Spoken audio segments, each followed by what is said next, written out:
Vamos ao 15º vídeo da nossa aula 2. No 14º vídeo nós falávamos de grupos de tipo finito e paramos justamente quando íamos falar dos exemplos. O nosso primeiro exemplo é o exemplo do grupo cíclico.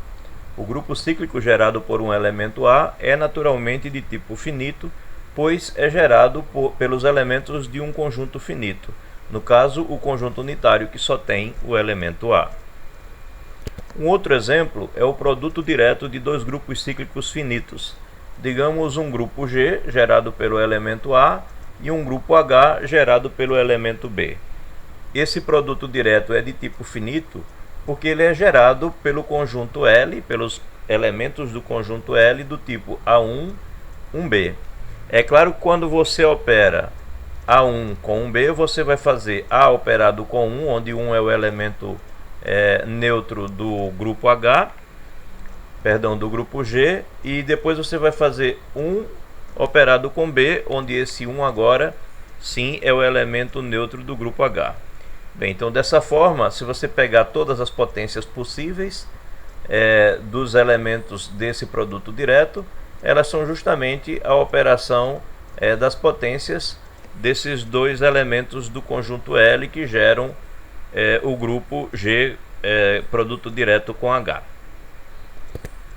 Um outro exemplo, o grupo S3 é de tipo finito, pois S3 é gerado pelo conjunto L, pelos elementos do conjunto L, onde o conjunto L pode ser, por exemplo, uma transposição desse tipo aqui, uma transposição do tipo 1, 2, 1, 3, 2, 3 ou qualquer uma delas, e um dos elementos do grupo formado do grupo de ordem 3 que fica dentro de S3, que é formado por 1, 2, 3, 1, 3, 2 e a identidade.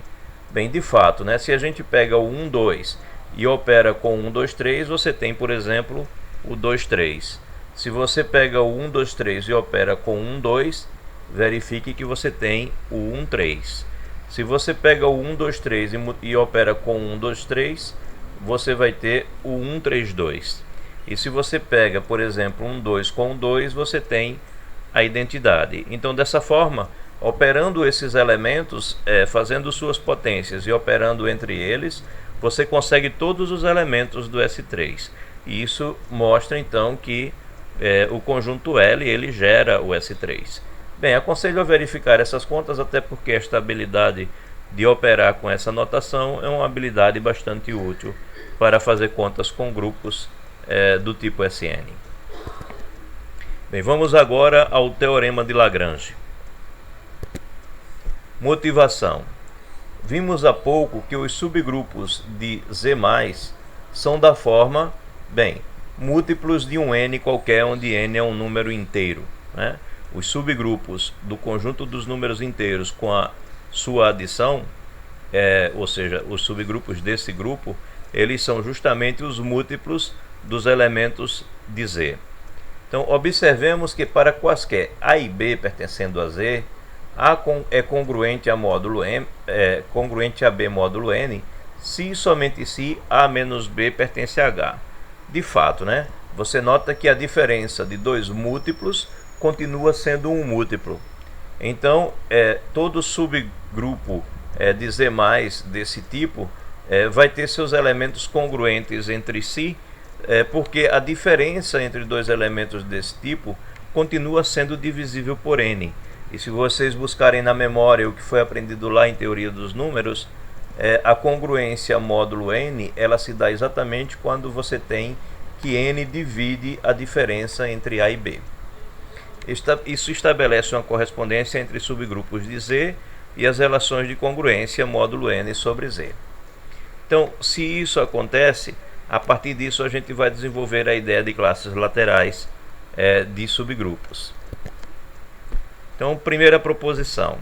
Vamos observar que a relação congruência assim definida, ela é uma relação de equivalência. E também vamos observar que as classes geradas por essa relação de equivalência, elas são as classes laterais do tipo AH. Bem, é claro que essa relação de equivalência poderia ter sido enunciada também ao contrário aqui. A gente poderia ter pego o inverso desse elemento. se eu tenho A menos 1B, eu poderia ter pego A vezes B a menos 1 pertencendo a H, e também teríamos uma relação de equivalência. Aí nesse caso, as classes de equivalência da relação em que eu tivesse aqui A vezes B a menos 1 seriam as classes laterais à direita de H, ou seja, seria o conjunto HA, onde H vezes A pertenceria a essas classes para todo H pertencendo a H. Bem, então vamos lá, vamos à demonstração dessa proposição. Primeiro, item 1. Eu devo mostrar que a relação dada é uma relação de equivalência. Então, primeiro, mostrar que A se relaciona por meio dessa relação de equivalência com o próprio A. Ora, é claro, né? A menos 1 vezes A é igual ao elemento neutro do grupo G, então ele pertence ao subgrupo H, portanto, A se relaciona com A por meio dessa relação de equivalência. Agora, se você tem que A se relaciona com B, então você tem que A menos 1 vezes B pertence a H. Aí eu pego o inverso e eu tenho que B a menos 1 vezes A também pertence a H. Ou seja, essa relação me diz que B se relaciona com A por meio da relação de equivalência dada acima. Por fim, devo olhar a transitividade. O primeiro passo nós mostramos a reflexividade, no segundo passo nós mostramos a simetria, agora vamos mostrar a transitividade. Se A se relaciona com B e B se relaciona com C, então nós temos, bem, como A se relaciona com B, você tem A menos 1 vezes B pertencendo a H. E como B se relaciona com C, você tem B a menos 1 vezes C pertencendo também a H. Bem, essas duas relações nos pedem assim claramente que a gente faça o produto desses dois, né? A gente faz o produto então e tem A menos 1 vezes B a menos 1 vezes C, e B vezes B a menos 1, já que a gente está numa estrutura algébrica associativa, então a gente pode de fato fazer o produto aqui entre B e B a menos 1. E aí eu tenho que vai ser A menos 1 vezes o elemento neutro do grupo vezes C. Ou seja, eu vou ter A menos 1 vezes C pertencendo a H, porque tanto este elemento quanto este outro pertence a H, portanto o produto deles dois continua em H. Ou seja, isso nos levou a concluir que A se relaciona com C por meio dessa relação. Isso mostra então que essa relação também é transitiva. Então, como ela é simétrica, reflexiva e também transitiva, então essa relação é uma relação de equivalência. Isso prova o item 1. Agora vamos mostrar o item 2, que diz que as classes dessa relação de equivalência são as classes laterais à esquerda. Bem, vamos lá.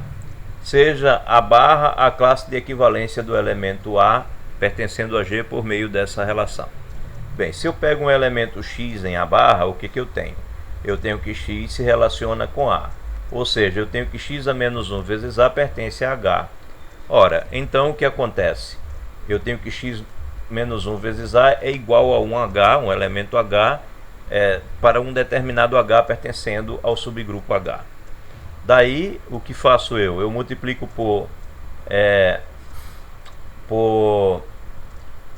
posso multiplicar aqui por X à esquerda, e eu terei A igual a X vezes H.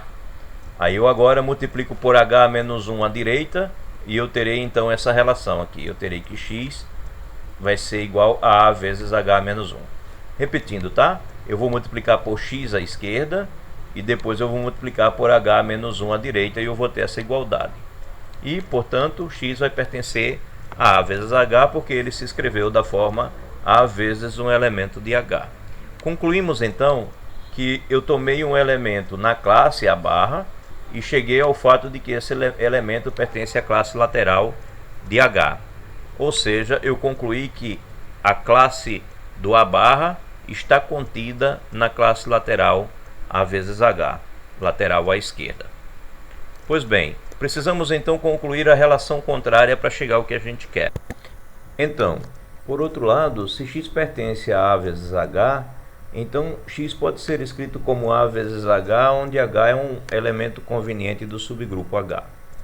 Bem, daí a gente consegue essa igualdade. Como a gente consegue essa igualdade? A gente multiplica por x a menos 1 à esquerda essa igualdade aqui, e depois a gente multiplica por h a menos 1 à direita. Então a gente vai obter este resultado. Bem, aí o que nos diz essa igualdade? Essa igualdade nos diz que x a menos 1 vezes a pertence a h, ou seja, que x está na classe de equivalência de a por meio daquela relação de equivalência que nós estabelecemos antes. Concluímos então que a vezes h está contido nesta classe de equivalência do elemento a. Ora, essa inclusão junto com essa inclusão provam então a igualdade que a gente desejava provar. Bem, aí a gente pode então definir as classes laterais, que a gente já vem falando desde o início.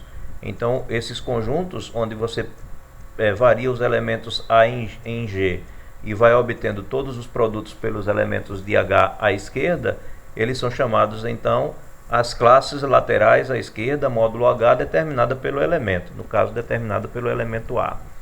E, claro, nós temos a definição equivalente à direita, que são os produtos de todos os elementos de G pelo conjunto H à direita, pelo subgrupo H à direita, que são formados por esses produtos aqui. E é claro que essas classes laterais à direita também têm uma relação de equivalência associada, que é obtida justamente quando a gente pega aqui A vezes B a menos 1, ao invés de A menos 1 vezes B. Pois bem, então já temos as definições das classes laterais à direita e classes laterais à esquerda. Vamos verificar agora que essas classes elas determinam uma partição sobre o conjunto G. Ou seja, para a gente verificar isso, primeiro a gente precisa verificar que as classes são sempre diferentes do vazio.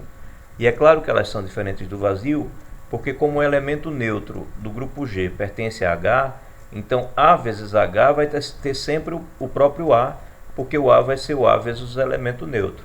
Então A vezes H vai ter pelo menos o elemento A. Então A vezes H não é vazio.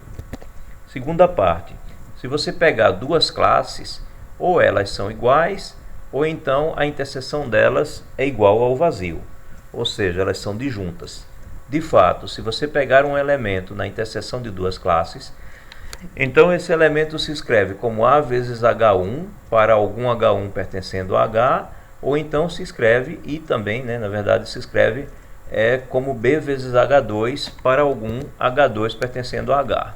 Bem, mas aí a gente conclui então que A vezes H1 vai ser igual a B vezes H2, e assim multiplicando por H1 a menos 1 dos dois lados dessa igualdade, a gente tem que A se escreve como B vezes esse elemento.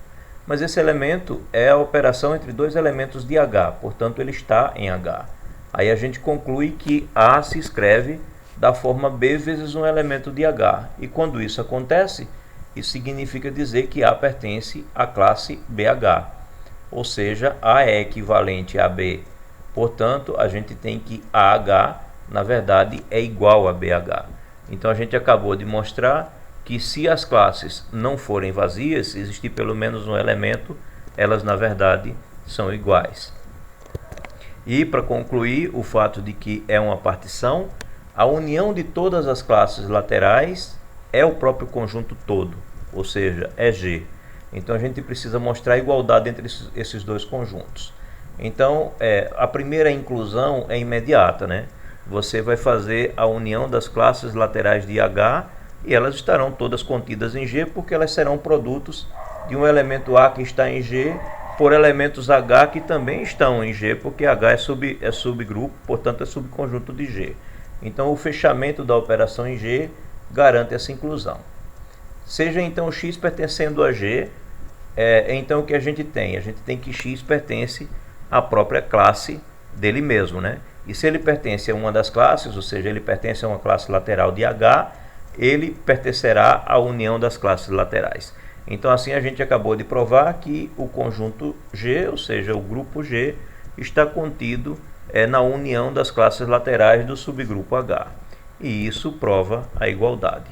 Então a gente pode definir o conjunto das classes, de todas as classes laterais, digamos à esquerda, e a gente vai chamar de conjunto quociente de G pela relação de equivalência módulo H.